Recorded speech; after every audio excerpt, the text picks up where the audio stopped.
İzləyicilər bir daha salamlayırıq. Qəhrəmanlar diyarı Biləsuvarın Mübarizlər kəndi olan Əliyabad kəndində də bugün bir üzücü bir xəbər.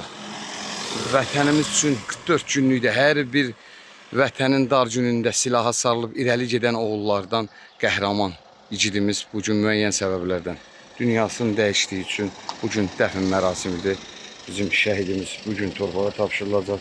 Allah ruhunu şad eləsin deyirik.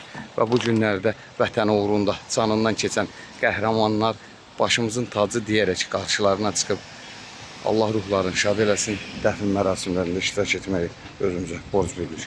Allah cəm şəhidlərimizə rəhmət eləsin.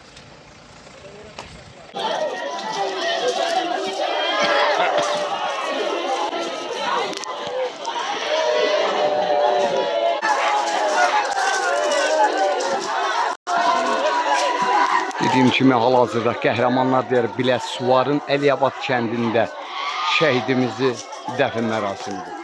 Allah ruhunu şad eləsin.